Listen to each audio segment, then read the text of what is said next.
I am Professor K.K. Patel and I am teaching maths in degree engineering. મિત્રો ખાસ કહેવાનું કે matrix જે ચેપ્ટર જે કરું એ વધારે પોર્શન છે આપણી પાસે જીટીયુમાં એટલે તમારે એ વધારે યાદ કરવું પડશે. આજે આઇગન વેલ્યુઝ, આઇગન વેક્ટર્સ, ડાયગોનાલાઇઝેશન આ બધા ટોપિક જે કરાય એનું એક એક્ઝામ્પલ પૂછાતું હોય છે. એમાં ડાયગોનાલાઇઝેશન જે કરો તો 7 માર્કનું એક્ઝામ્પલ પૂછાતું હોય છે. એક વસ્તુ બીજી કહેવાની કે હજુ ઘણા બધા મિત્રોએ વિડીયો ખોલ્યા ના હોય, વિડીયો ઓપન ના કર્યા હોય, જોયા ના હોય તો વિડીયો ઓપન કરો, જોઈ લો. આપણી જે લેક્ચર નોટ્સ મોકલી છે વોટ્સએપથી એ લેક્ચર નોટ્સ બધા ચોપડામાં લખી દો સારા અક્ષરે, એને સમજો અને વિડીયો એ ટોપિક લો અને એનો વિડીયો લેક્ચર લો. બંને સાથે વિડીયો લેક્ચર અને નોટ્સ બંનેનો ઉપયોગ કરશો તો તમે સમજણ પડવામાં 100% સરળતા રહેશે. બરાબર. બીજું, સબસ્ક્રાઇબ ચેનલ ના કરી હોય તો કરી દેજો, વિડીયો લેક્ચરને લાઈક કરતા રહેજો અને બાજુમાં જે પેલો બેલ આપેલો છે તેના પર ટિક કરજો કે જેથી કરીને જે કંઈ વિડીયો આપણે અપલોડ કરીએ એ તમને મળતા રહે અને તમે વધુ આગળ વધી શકો. હવે જુઓ, maths 1 unit number 6 lecture number 10. Today we are going to take the topic diagonalization of a matrix. બરાબર. તો પહેલા તો what is આપણે ડેફિનેશન લઈશું. A square matrix, that is 2 by 2 matrix, 3 by 3 matrix. A square matrix A is said to be diagonalizable if there exists a non-singular matrix P. એટલે એક એવો non singular matrix અસ્તિત્વ ધરાવે કે જેથી કરીને P inverse AP equal to D થાય. બરાબર. where D is a diagonal matrix, D ને આપણે diagonal matrix કહીશું. then the matrix P, જે મેટ્રિક્સ P જે કરો is said to be diagonalize A or transform A to diagonal form. બરાબર. એ યાદ રાખજો. તો D equal to P inverse AP equal to જો મેટ્રિક્સ ફક્ત ડાયગોનલ એલિમેન્ટ્સ જ આપેલા છે આપણે લેમ્ડા 1 લેમ્ડા 2 લેમ્ડા 3 અપર અને લોઅર બધા એલિમેન્ટ્સ 0 થાય. જોઈએ theorem without proof. if a square matrix A of order n has n linearly independent eigenvectors. બરાબર. એટલે એવો સ્ક્વેર મેટ્રિક્સ હોય ઓર્ડર n વાળો કે એને n linearly independent eigenvectors હોય, then a matrix P can be found, એ ફોર્મેટમાં આપણે મેળવી શકીએ કે જેથી કરીને બરાબર such that P inverse AP is a diagonal matrix. diagonal matrix જે કરો એ ટાઈપનું મળે. નોટ લઈએ આપણે કારણ કે એક્ઝામ્પલ ગણતા હોય ત્યારે ઘણી બધી વિટમણા હોય, વિટમણા દૂર કરવા માટે આપણે એનું ફંડામેન્ટલ જાણવું જરૂરી હોય. તો number 1, the matrix P which diagonalize A is said to be the model matrix of A. બરાબર. મેટ્રિક્સ P જે કરો એને ડાયગોનલાઇઝ કરીએ ત્યારે એ મેટ્રિક્સ જે કરો એને આપણે મોડેલ મેટ્રિક્સ કહીશું of A. It is obtained by grouping the eigenvectors of A into a square matrix. યાદ રાખજો, grouping the eigenvectors into a square matrix. Number 2, the diagonal matrix D which has the eigenvalues of the matrix A. જો a diagonal matrix D which has એને હોય છે eigenvalues of the matrix and its elements, એના elements તરીકે is said to be spectrum matrix, matrix of A. spectrum matrix કહેવાય એને. now similarity transformation એટલે similar matrices, two matrices A and B are said to be similar. બે matrix આપ્યા છે A અને B, એ બંનેને આપણે સિમિલર ક્યારે કહી શકીએ if there exists a non singular matrix P. એટલે એક એવો નોન સિંગ્યુલર મેટ્રિક્સ અસ્તિત્વ ધરાવે કે જેથી P inverse AP equal to D થાય. બરાબર. the transformation of A and B is known as similarity transformation. એટલે A અને B બંને સિમિલર થાય અને ટ્રાન્સફોર્મેશન જે કરું એ સિમિલારિટી ટ્રાન્સફોર્મેશન કહેવાય.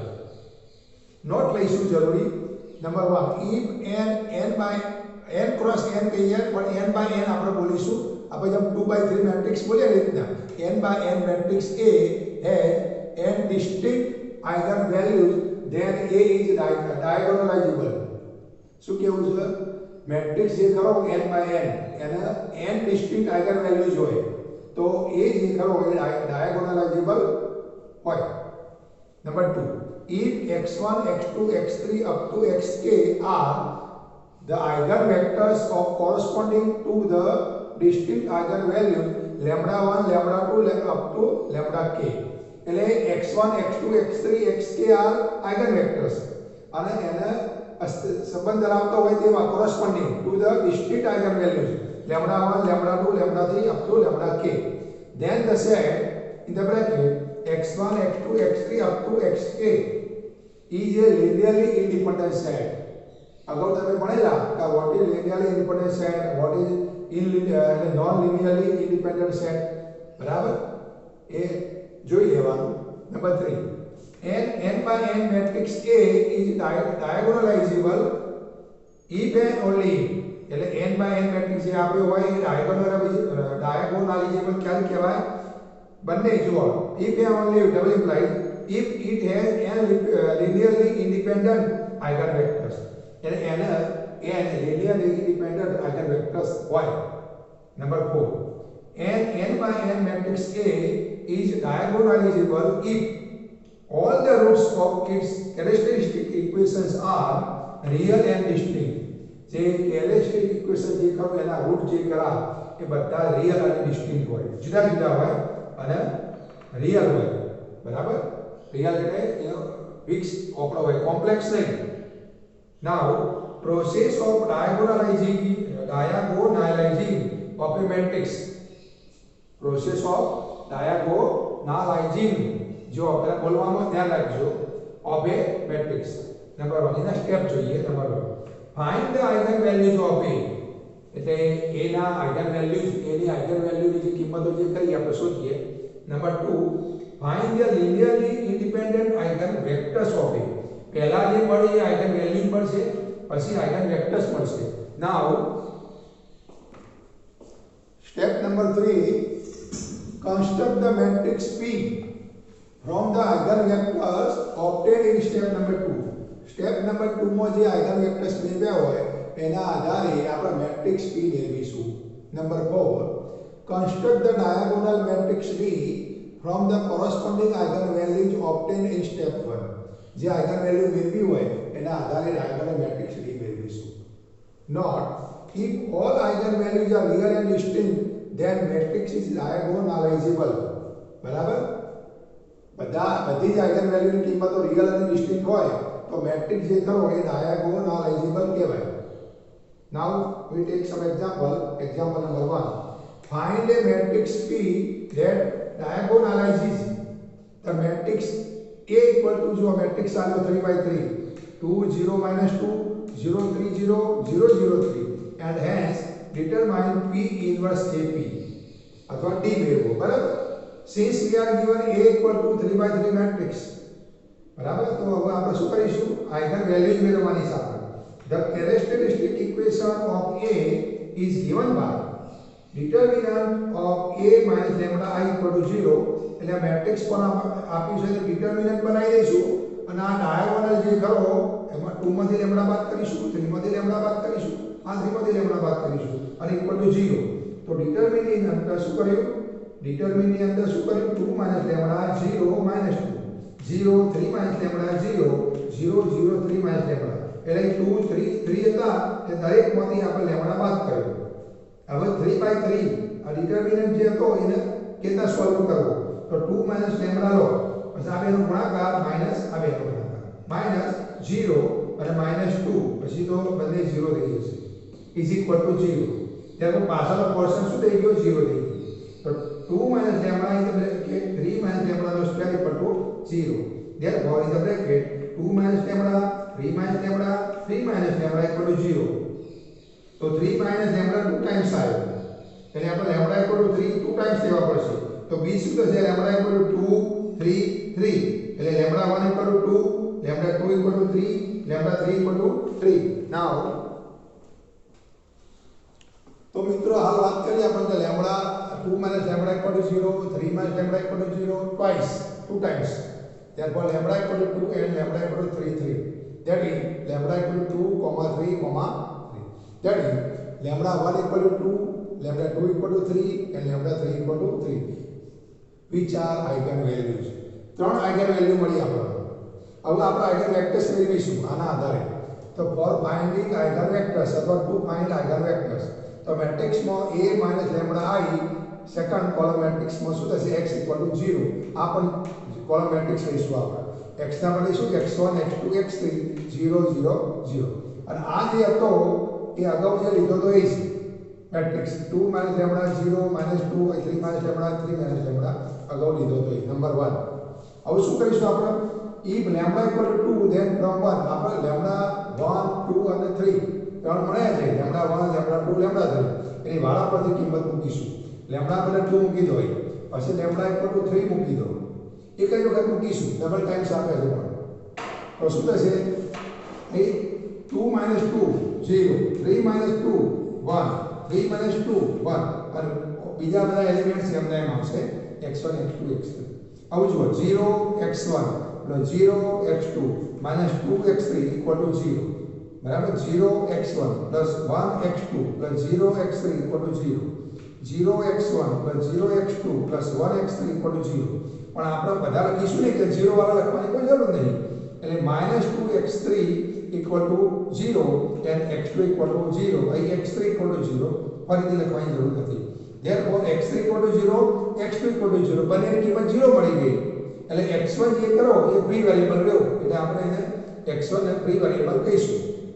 if we take x1 equal to t belongs to R then x1 equal to column matrix x1 x2 x3 equal to x1 ની કિંમત t x2 ની 0 x3 ની 0 t બહાર લઈ લઈએ તો શું થશે કોમન લઈને 1 0 0 એટલે 1 0 0 જે થયો એ capital x1 equal to in the bracket 1 0 0 transpose dash ઉપર કરીએ છીએ આપણે બરાબર. t belongs to R t real છે. now if lambda equal to 3 twice from 1 એટલે અહીં લેમ્બડા પર 3 મૂકો તો 2 - 3 એટલે -1 થશે 3 - 3 એટલે 0 થશે અને 3 - 3 એટલે 0 થશે. એટલે આટલા મેટ્રિક્સમાં આટલા એલિમેન્ટ્સ આયા જુદા જુદા બરાબર. જે 9 ઘટક હતા નવે 9 ઘટક એમ ના એમ રહે પણ ઓગડા બદલાઈ ગયા. ચલો હવે શું કરીશું -1x1 + 0x2 - 2x3 = 0. આ બાકીની બે લાઈન તો જે કરી એ 0 છે બરાબર. આ મેટ્રિક્સની રેન્ક લેવી હોય તો ફક્ત એક થાય આ કે નોન ઝીરો બરાબર. હવે શું કરીએ -1 x1 - 2x3 = 0. therefore x1 equal to -2x3. એટલે x1 ની કિંમત x3 પર આધારિત છે. x3 તમે 1 લો તો x1 બદલાઈ જશે 2 લો બદલાઈ જશે. એટલે અને x2 તો આમાં શક્ય બન્યો જ નથી. જુઓ x2 ની એટલે આપણે શું છે x2 ને free variable લઈશું અને x3 પર free variable લઈશું. x2 and x3 are free variable. therefore let x2 equal to s લઈએ and x3 equal to t. say therefore x1 equal to -2x3 therefore x1 equal to -2t. આપણે x3 ને t લીધા x2s અને x3t. હવે શું કરીશું x2 equal to શું થશે x1 x2 x3 x1 x2 x3 એટલે -2t s અને t. હવે પહેલામાં શું કરીશું s વાળા પદો પાછળ મૂકીશું અને t વાળા આગળ લઈશું એના સહગુણકો. t કોમન મૂક્યો -2 નાનો 1 અને વચ્ચે s વાળો એલિમેન્ટનો સહગુણક 0 મૂકીશું પ્લસ બીજામાં s મૂકીશું કોમન અને t ના સહગુણકો 0 0 મૂકીશું. એટલે શું -2t + t બરાબર. જરૂર નથી આપણે એ બધી -2t પછી બેનો સરવાળો કરીએ એટલે પાછો આ મેટ્રિક્સ આવી જવો જોઈએ.